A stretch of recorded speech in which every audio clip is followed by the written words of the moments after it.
So Kurt, thank you so much for your time today. I really appreciate it. No, I appreciate being here. Great to meet you, Amber. You as well. So I think you have such an interesting story moving from being a software engineer to being an actor. Do you mind sharing that story? Yeah, I mean, it's I definitely didn't wasn't one of those kids that dreamed about acting when I was a little kid. Hmm. Um, I enjoyed watching movies and watching TV, but didn't do any like school plays or anything like that. I was always a math and science kid growing up, and even in college, as you said, I majored in computer science and I worked in the software world for almost a decade, working, cubicle life in the environment. And as you can imagine, I mean, with a job like that, I was not necessarily searching for acting, but I was searching for something fun to do after work that was not, sitting at a computer all day. Yeah. Um, and one day, and I tried a bunch of things. I was taking a martial arts class, I was taking these other classes, and then one day, me and a friend of mine, we were walking by and down the street and saw an acting school. And I was like, hey, maybe this is something. So again, without the thought of changing careers at all, it was just thinking this might be one of these other things that could be, more interesting than my Right. cubicle. And so I started doing that like once or twice a week, going into that class, and it was really fun and enjoyable. And for a year, this was 2008.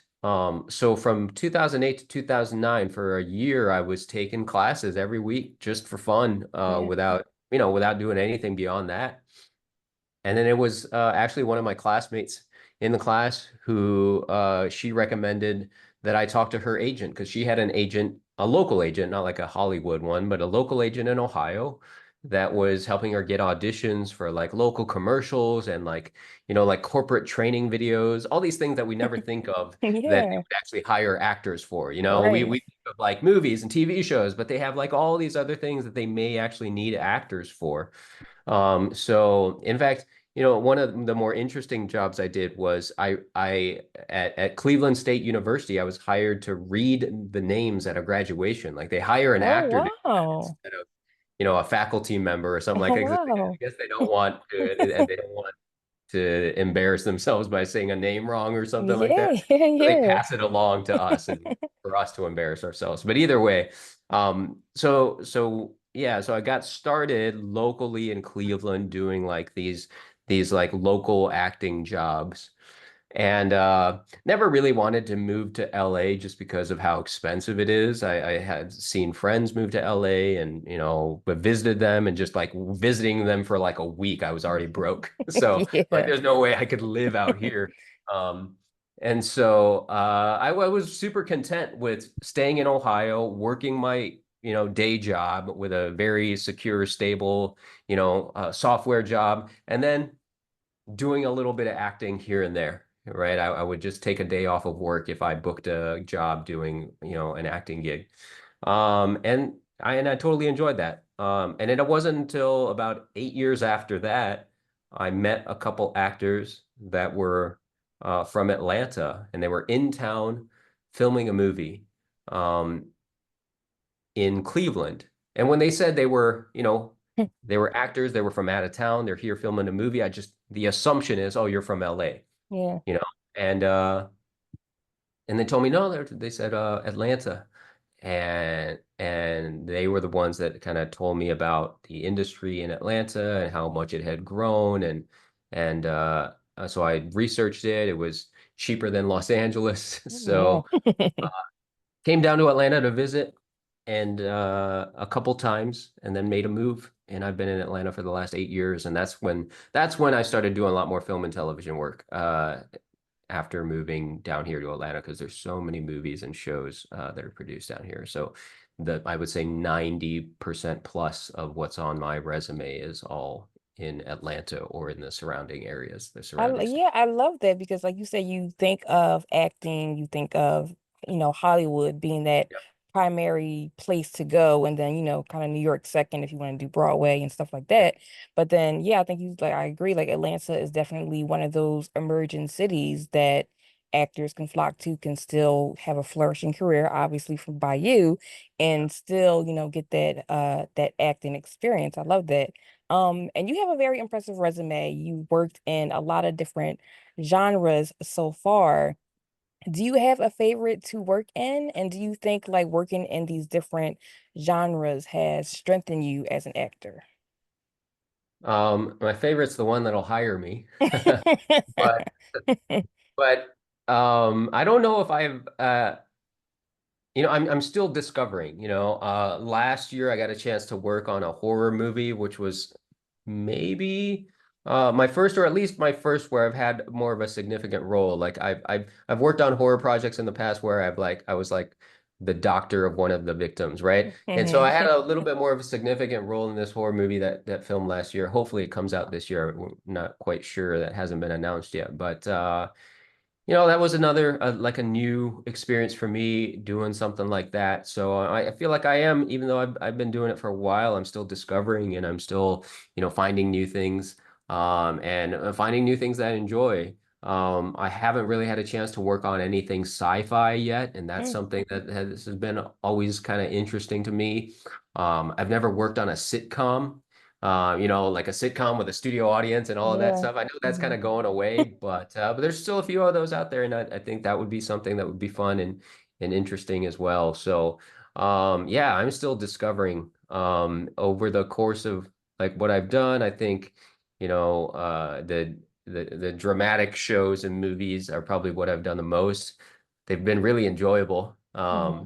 And a few comedies here and there as well.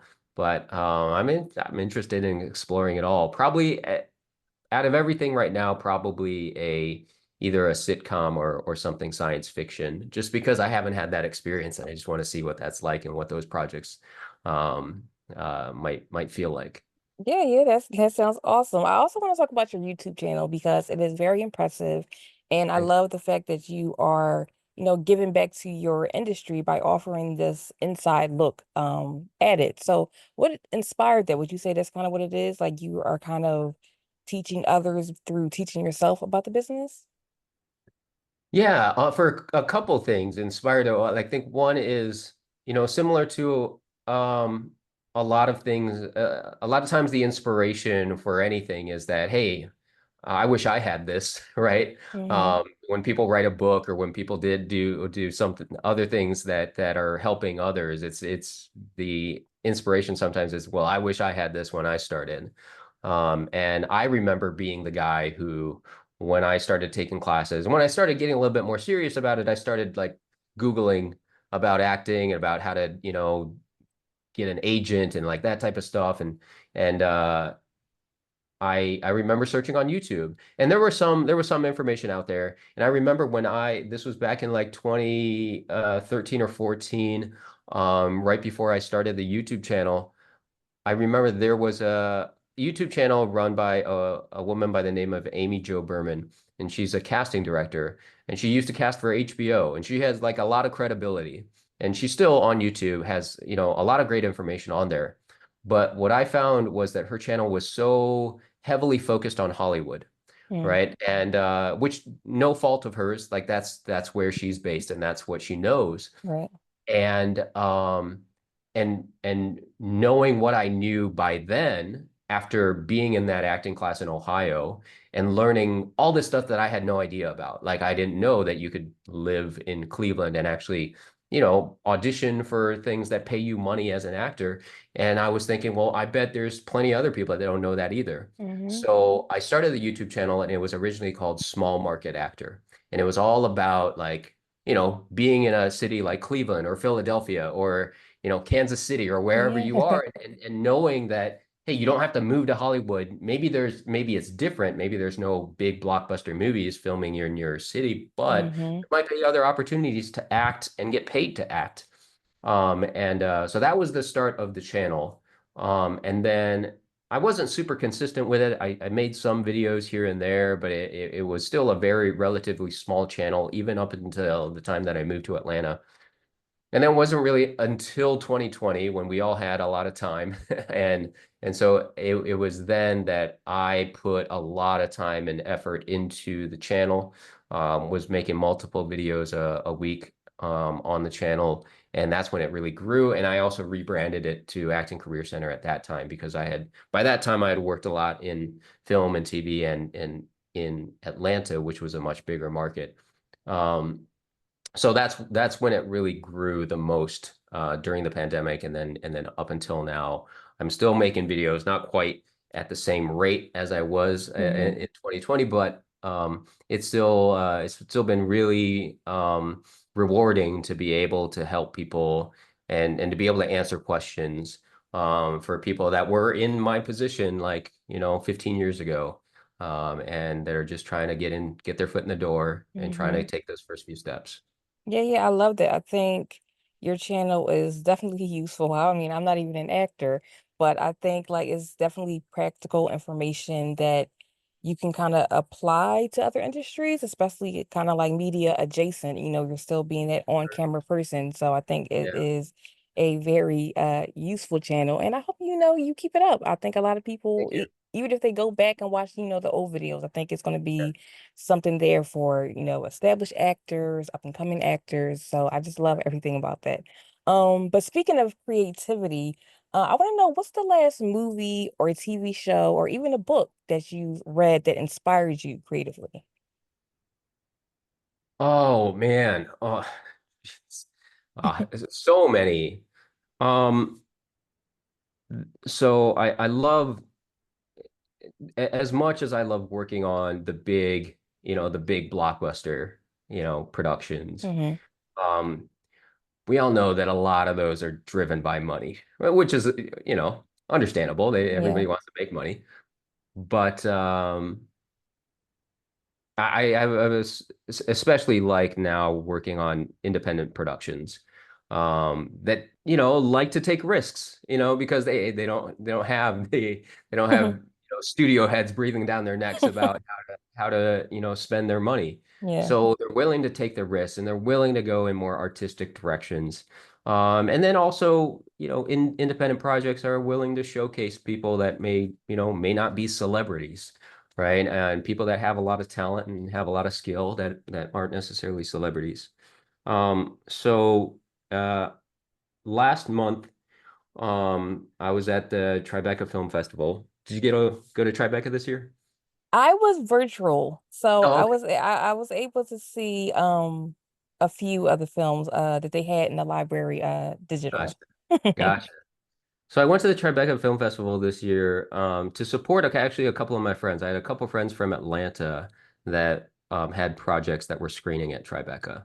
Okay. Um, one of them was sold out, and I was in the rush line and didn't end up getting in. So unfortunately, I didn't get to see one of the movies. But the other one, I did get to see. Very, very inspiring, both in terms of the story and in terms of how they were able to make it, how the producers and the crew were able to make that movie happen. The movie is called Color Book. And the director is David Fortune, stars Will Catlett. And my friend Kaya Alexandria, or Kaya Klingman, she is one of the producers on the project. She's from Atlanta. The movie is set in Atlanta, was filmed in Atlanta. Showcases Atlanta as kind of like a love story to the city, but then also a very a powerful story about a father and son. And it it was, it's an independent feature. Um, it's got a great story behind it in terms of how the movie got made. Uh, AT&T and Tribeca teamed up. I forget how long they've been doing this, but they have a project called I think it's called the Untold Stories Project or something to that effect, Okay. trying to highlight stories from underrepresented people, right?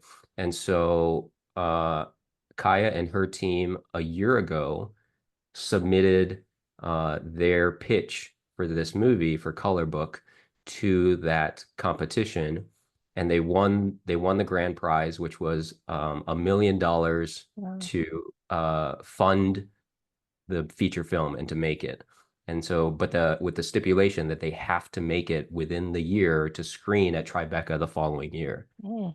And then, as you know, we had to deal with an actor strike and a writer strike and everything, and they still got it done with all Amazing. of that happening, Hmm. and they still screened it at Tribeca. It was so that in itself was an incredible story, and then the story that they told on screen was also very inspiring about a young African American father who loses his wife to a car crash and is now raising their special needs son by himself, and it's kind of a day in their life, and the son is obsessed with baseball, and he wants to take him to his first baseball game, but their car breaks down and they have to take the transit, and it's just one problem after another, but Hmm. still just trying to get it done. And Beautiful story. And I can't wait for that movie to get distribution. I have no doubt that it's gonna get distribution by somebody who saw it at Tribeca. So hopefully that's showing up streaming somewhere, or Hmm. or or maybe even a theatrical release somewhere. But That was a very inspiring one. I love that. I love that. Even like the story behind it, like all those obstacles to Yeah, get it done, and then it still got done. So yeah. I love that I story. wish they made a documentary of them making the movie, Hmm. because that would have been an amazing story to watch in itself. But yeah, Exactly. so you're right. Yeah, inspirational both in terms of the story itself, but then also the story of them making it. Love that. Do you have any upcoming projects, Kurt, that you can talk about? I know you mentioned a horror movie that could come out this Mhm. year. Do you have anything else coming up that you can tease or possibly share?